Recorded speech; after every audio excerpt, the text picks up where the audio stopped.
મંદિરોના સ્થાન છે અથવા તો જ્યાં જ્યાં સોસાયટીના વિસ્તારો છે ત્યાં થોડા થોડા 4-5 ગાયના છાણા અને 1 ચમચી ગાયનું ઘી એનો ત્યાં વચમાં હવન કરવામાં આવ્યો, ધૂપ કરવામાં આવ્યો, જેથી કરીને ઓક્સિજનનું પ્રમાણ છે એની અંદર વધ્યું.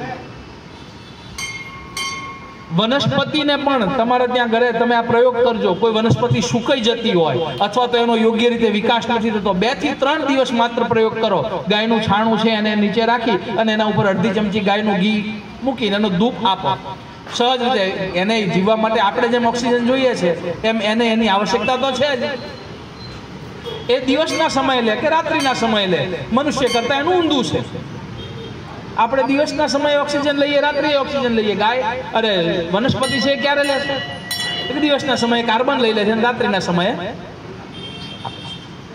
એને ઓક્સિજન પૂરો પાડવા માટેનું કરીને જે કાર્ય થાય છે ને એ તમે આ એક જ પ્રયોગ કરશો ને તો એ સુકાયેલો છોડ છે ને, સુકાયેલું વૃક્ષ છે ને, એ માત્ર 3-4 દિવસમાં હરુભર્યું થવા મળી જશે. એ ચાંદને પણ ત્યાં નાખી દેવામાં આવે, એક સારી જાતનું પોટશ બને. એના માટે જો એને એ વનસ્પતિને એટલું અસર આપતું હોય, મનુષ્યને કેટલી અસર આપી શકે? આપણે આ કરવા માટે પ્રેરાયેલા નથી. એટલે આપણા વડીલોએ આપણને સમજાવ્યું હતું કે એક કામ તો કરવું, બીજું કંઈ નહીં. ઘરની અંદર સવારે ઉઠી અને દીવો કરો છો ને ભગવાનને. આપણે બધા આમાંથી કોણ નથી એવા છે જેમ કે હું દીવો નથી કરતો અથવા તો ધૂપબત્તી નથી કરતા? કોઈ છે ખરા એવા? દરેકને પોતાના ઘરમાં પોતાના ઈષ્ટ આરાધ્ય જે દેવી દેવતાને આપણે માનતા હોય એના સમક્ષ હાથ જોડી અને દિવસમાં કમસે કમ 1 વાર તો આપણે આ કામ કરીએ છીએ કે નથી કરતા? સવારે કરીએ કે સાંજે કરીએ, જેવી જેની અનુકૂળતા, પણ કરે ખરા. તો એ વખતે એને એવું કહેવામાં આવ્યું, ભાઈ તું દીવો કર ને તો એ દીવો ગાયના ઘીનો કર, જેથી કરીને એ એક દિવેટ પલાળેલી છે અને એ બળશે એટલી વાર તારા ઘરનું વાતાવરણ છે ને. અને તમે જોજો એક વસ્તુ, જ્યાં ગાયના ઘીનો દીવો થતો હશે ને, પરમાત્મા ત્યાં હાજર છે કે નથી એ મને ખબર નથી, પણ મને એટલી ખબર છે કે ત્યાં ઓક્સિજનનું પ્રમાણ વધારે છે ને એટલા માટે માણસની અંદર સ્ફૂર્તિ વધારે રહેવાની. પરમાત્મા હાજર હોય જ, એને ગાય તો ગમે જ છે અને એટલા માટે તો એને ગાયના શરીરમાં વાસ કર્યો છે. એને જો એના શરીરમાં વાસ કરેલો છે તો આપણને ચોક્કસપણે એવું સમજાય કે એના ઘીથી જે દીવો થયો છે એ દીવાના કારણે કરી અને ત્યાં પ્રાણ શક્તિ તો વિશેષ રહી છે. એના બદલે આપણે શું કરવા માંડ્યા? આપણે ખાવા માટે હવે ઘણી જગ્યાએ તો અમે જઈએ છીએ ને તો એને વાત કરે, હવે ગૌવ્રતી હોય, હવે ગૌવ્રતી હોય ને માણસ એટલે ને સામાન્ય રીતે આપતો ખરેખર દરેક ભારતીય, એટલે ભારતીય જ નહીં દરેક મનુષ્ય ગૌવ્રતી થવું જોઈએ. શું કામ થવું જોઈએ? કારણ કે એને રોગથી દૂર રહેવું છે અને રોગથી દૂર રહેવાનું એક સૌથી સારામાં સારું માધ્યમ છે કયું? ગૌવ્રતી થવું. ગૌવ્રતી એટલે શું? રોજ ગાયને રોટલી ખવડાવવા જવી એનું નામ ગૌવ્રત છે કે ના? એવું જરૂરી નથી. ગાયને રોટલી ખવડાવો, એ જે જગ્યાએ રહેશે એનો નેચરલ ખોરાક ખાય એ સારું છે. રોટલી ખવડાવવી આવશ્યક નથી. શક્ય છે તો આપો, નહીં તો એને એનો જે ખોરાક છે લીલું કે સૂકું ઘાસ એ આપો. તમે રોટલી તમારો ખોરાક છે, એનો ખોરાક શું છે? પરમાત્માએ જે રૂપે બનાવીને એને ખોરાક આપ્યો છે એવો ખોરાક એને આપો. પણ ગૌવ્રતી થવું એનો અર્થ એવો, સવારમાં ઉઠી અને આપણે સૌથી પહેલા કયું કાર્ય કરીશું? તો કદાચ કોઈ એમ કે કાં તો દેહ શુદ્ધિનું અથવા તો મુખ શુદ્ધિનું. મોઢું ચોખ્ખું કરીશું, દેહ શુદ્ધિ, શરીર ચોખ્ખું કરીશું, સ્ટૂલ પાસ આઉટ. આ જે વસ્તુ થાય છે એમાં ગાય માતા આપણને ક્યાં સાથે જોડાયેલી છે? તો તમે એક માર્ક કરજો, તમારા દરેકના ઘરની અંદર એક ટૂથપેસ્ટ સવારની અંદર હોય છે ને. આપણે બધાના ઘરમાં છે ને કે કોઈના ઘરમાં નથી? આમાંથી નથી એવા કોઈ છે અહીંયા? ટૂથપેસ્ટ તમારા ઘરમાં નથી ને? કોઈ બધાના ઘરમાં છે ને?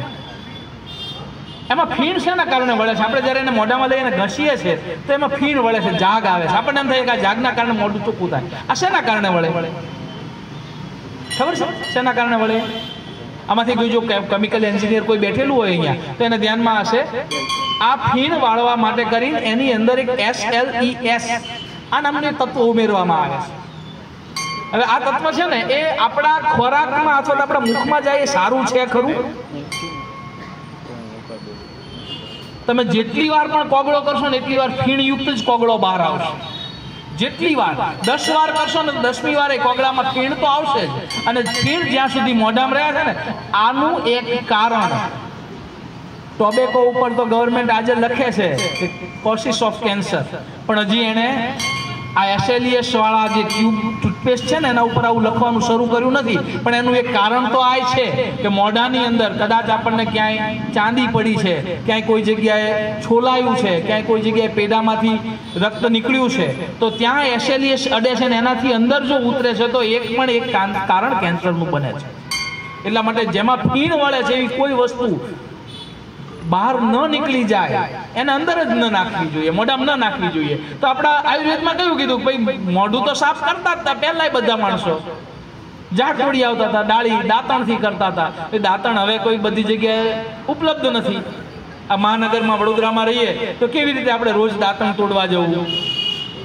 આયુર્વેદમાં એક બીજું ઉત્તમ ઔષધ આપ્યું જેનાથી દાંતના કોઈ પણ પ્રકારના રોગ છે એ રોગ સંપૂર્ણ રીતે મટી શકે. કયું ઔષધ આપ્યું? ગાયનું જે ગોબર છે ને, ગોબરને સૂકવીને આપણે છાણું બનાવીએ ને, એ છાણાને બાળી દો. છાણું બળી ગયું એટલે એમાંથી એક ભસ્મ બને, રખિયા મળે આપણને, એને ભસ્મ કહીએ, ગોમય ભસ્મ કહેવાય. આની અંદર જો 50 ગ્રામ આપણી પાસે આ રખિયા છે તો એની અંદર માત્ર 10 ગ્રામ સિંધા લવણ, સિંધા લૂણ જેને આપણે બોલીએ છીએ, ફરાળી મીઠું 10 ગ્રામ, 10 ગ્રામ હળદર, 10 ગ્રામ લવિંગનો પાવડર અને 2 ગ્રામ ફટકડી, એનો પાવડર મિક્સ કરી અને મેળવી. આનાથી મુખ સાફ કરવામાં આવે એટલે મસાલા પણ જે વર્ષોથી ખાય છે ને એના ડાઘા જતા રહે. કોઈ પણ જાતનું ફીણ વળતું નથી. એટલે કદાચ જો આ કોશિશ ઓફ કેન્સર જે ફીણ છે, SLES છે ને, એ મોઢામાં જાય છે, એ મોઢામાં જવાની શક્યતા રહેતી નથી. બીજી મીઠું છે, હળદર છે, ફટકરી છે, એનું પ્રમાણ મેં કહ્યું એમ 50 ગ્રામે 100 ગ્રામ નહીં, પણ 50 ગ્રામની અંદર માત્ર ને માત્ર 2 ગ્રામ જ ફટકરી લેવી, 10 ગ્રામની માત્રામાં સિંધા લવણ લેવું. તો મુખને ચોખ્ખું કરવાનું જે કાર્ય કરે છે એ એટલું બધું સચોટ થાય છે. અને એક વૈદ્ય તરીકે હું જ્યારે મારી ગૌશાળામાં આ પ્રયોગો કરાવું છું, વૈદ્ય પણ છું, તો એની પ્રયોગોની અંદર ઘણા એવા દર્દીઓ મારી પાસે આવેલા છે જેમ કે અમે દાંતની આ ટ્રીટમેન્ટ કરાવી, ફલાણી ટ્રીટમેન્ટ, ઢોકળી ટ્રીટમેન્ટ, આ બધું કરાવ્યું. આ ઔષધ યુક્ત જે મંજન કીધું, અથવા તો આ મંજન, આને કદાચ જો ભૂલે કે બાળકના હાથમાં આવે ને ખાઈ જાય ને, કોઈ દોષ નથી લાગતો. શું કામ દોષ નથી લાગતો? સંપૂર્ણ નિર્દોષ છે. 50 ગ્રામની અંદર 2 ગ્રામ ફટકરી શરીરને નડતી નથી. આખો 50 ગ્રામ એક સાથે નથી ખાઈ જવાનો, જેટલું મોઢામાં ફાકડી ગઈ એટલું જ જાય. એની સાથે એનું મારણ છે હળદર છે, એનું મારણ છે સિંધા લવણ છે, એનું મારણ છે લવિંગનો પાવડર છે. અને એના કારણે કરીને દાંત એટલા મજબૂત થાય છે અને ઘણા દાંતના રોગો એનાથી નિર્મૂળ થઈ જાય છે. તો આપણે SLES વાળું આ ટૂથપેસ્ટ કરવું સારું કે આવું જાતે આપણે બનાવી શકીએ? અને જો જાતે ન બનાવે તો આપણા મહાનગરની અંદર ગૌસેવા ગતિવિધિ દ્વારા એવો એક કાર્યક્રમ પણ રાખવામાં આવે છે કે તમે ભાઈ આ રીતે બનાવો, તમને શીખવાડવામાં આવશે. આજે હું કહું છું ભૂલી જવાયું, સંઘ દ્વારા પણ શીખવાડવામાં આવે છે.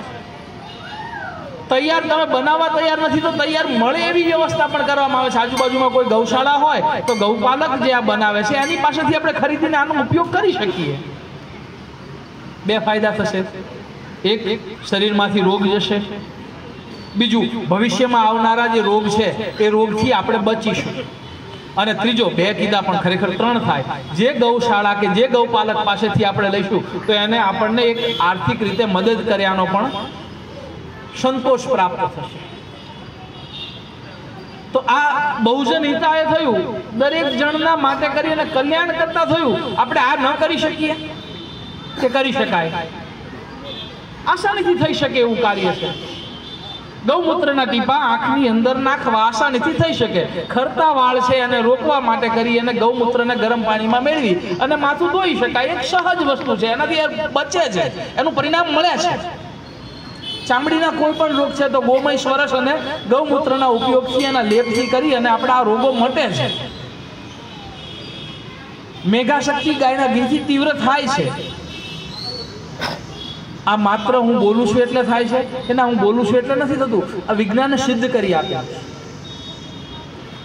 આયુર્વેદે આજથી હજારો વર્ષો પહેલા આ ગ્રંથોમાં લખેલું છે અને એના આજે ઘણા લાભ લે છે. આપણે જોયું જ્યારે મનુષ્ય એલોપેથીથી કંટાળે છે ને પછી કંટાળીને ક્યાં આવે છે? એનો આવવું એલોપેથી ખોટી છે એવું મારો કહેવાનો ભાવ નથી, પણ કહેવાનો ભાવ એવો ચોક્કસ છે કે આયુર્વેદ છે આપણી આ જલવાયુને આધારે આપણી સાથે નિર્માણ થયું છે.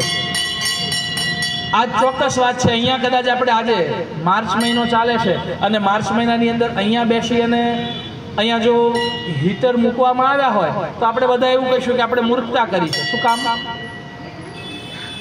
અહીંયા આ કાર્યક્રમની અંદર જો ફરતા હીટર મૂકવામાં આવે, આ માર્ચ મહિનાનો સમય છે અત્યારે, તો આપણે શું કહીએ? આપણી મૂર્ખતા છે. શા માટે? બહાર વાતાવરણ ગરમ છે અને ગરમ વાતાવરણમાં હીટરની આવશ્યકતા નથી. પણ આને આ જ જગ્યા, આજને આ જ દિવસે જો આ કાર્યક્રમ આજે આપણે ઓસ્ટ્રેલિયામાં કરવો હોય તો ત્યાં અત્યારે શીતકાલ કહેવાય, ત્યાં ઠંડો સમય છે, ત્યાં છે. તો ત્યાં કાર્યક્રમ આવો જો જાહેર ખુલ્લા સ્થળે કરવો હોય ને તો હીટર મૂકવું પડે કે ન મૂકવું પડે? તો ઓસ્ટ્રેલિયાનો જે વૈજ્ઞાનિક હોય અથવા તો ત્યાંનો જે વ્યક્તિ હોય એ આપણને એવું કે માર્ચ મહિનામાં 8મી તારીખે જો જાહેરમાં પ્રોગ્રામ કરવો હોય તો તમારે હીટર મૂકવું પડે. તો એ ખોટો છે? એ સાચો છે ને? પણ એને આપણે ભારતમાં લઈને એમ કહીએ કે ભાઈ અમને ઓસ્ટ્રેલિયા વાળા ડોક્ટરે કીધું છે માર્ચ મહિનામાં 8મી તારીખે જો અમારે જાહેરમાં પ્રોગ્રામ કરવો હોય તો હીટર મૂકવા પડે, એટલે આપણે પહેલા બધા હીટર ગોઠવી દઈએ. તો અહીંયા શું કહીએ? ભાઈ ત્યાંની વાત છે, દેશકાળ જુદો છે. આ જ અસર આપણા આયુર્વેદની આપણને મળે છે. આપણો દેશકાળ છે ને એ ભારતીય, અહીંનો જે વાતાવરણ છે, અહીંનું જે જલવાયુ છે એ જલવાયુ આપણા શરીરને અનુકૂળ, કારણ કે આપણી માટી આ માટીમાંથી બનેલી છે અને આ માટીને જે અનુકૂળ છે એ હંમેશના માટે કરીને આયુર્વેદે આપણને અનુકૂળ છે એવું કહ્યું છે. જે આ માટીને અનુકૂળ નથી અથવા તો આ માટીમાં નથી થયું, આપણે બધા મોટી ભૂલ કરીએ છીએ. અને સૌથી અહીંયા બેઠા છે ને લગભગ દરેકના ઘરે આ ભૂલ થતી જ હશે.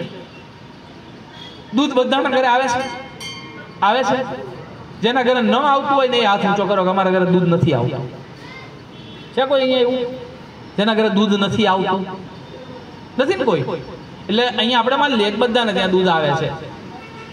એ આપણી માતાઓ બહેનો આમે ભારતીય અને એમાં પાછા ગુજરાતણ એટલે તો બહુ હોશિયાર હોય.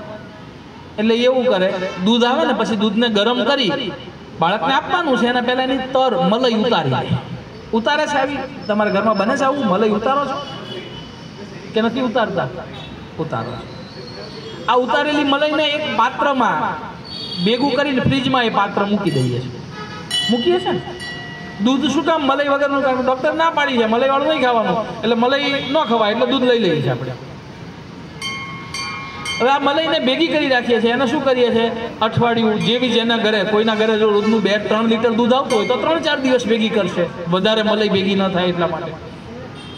કોઈના ત્યાં લીટર 500 ગ્રામ દૂધ રોજનું આવતું હશે, ઓછા વ્યક્તિ હોય ઘરમાં, ઓછી આવશ્યકતા હોય તો ઓછું દૂધ આવે, તો એ અઠવાડિયું ભેગી કરશે આ મલાઈને. અને આ મલાઈને ભેગી કર્યા પછી શું કરે? શું કરે છે? જેને અનુભવ હોય એ કહો. ઘી બનાવે. મલાઈને ગરમ કરી તાઈ નાખવાનું અને પછી પાછું વટથી કહેવાનું કે અમે ઘી તો ઘરે બનાવેલું જ ખાઈએ, ચોખ્ખું જ. કેવું ખાઈએ છીએ? દૂધ કદાચ બહારથી એમ લાવીએ છીએ પણ ઘી તો અમારા ઘરે મલાઈ છે ને, મલાઈને એકત્રિત કરી એને તાઈ નાખી અને પછી એનું ઘી બનાવીએ છીએ ને એ ખાઈએ છીએ. પણ આપણે આમાં ભૂલી જઈએ છીએ કે આ મલાઈ ખાવા યોગ્ય રહે છે ખરી? કોઈ પણ ખાદ્ય આપણે કદાચ રોટલી બનાવીએ ને, રોટલી બનાવીને અઠવાડિયું મૂકી રાખજો, શું થાય? એમાં ફંગસ વળી જાય, ફૂગ વળે ને. ખીચડી બનાવવાનું, ખીચડીને મૂકી રાખો અઠવાડિયું, શું થાય? તો આ મલાઈ ગરમ કરીને એને ઉતારી રાખીને પછી અઠવાડિયું મૂકી રાખો ને એમાં આ ફંગસ ન થાય? એમાં જીવાણુઓ ન આવે? પછી કઈ ગરમ કરી એટલે મરી જાય. ઘણા એવું કે આવે ખરા, અઠવાડિયું ભેગું કર્યું એટલે અંદર ફ્રીજમાં હોય ને તો થાય, પણ પાછું ગરમ કરીને ઘી બનાવીએ એટલે બધા મરી જાય છે. એટલે પછી ઘી તો ચોખ્ખું જ થઈ જાય.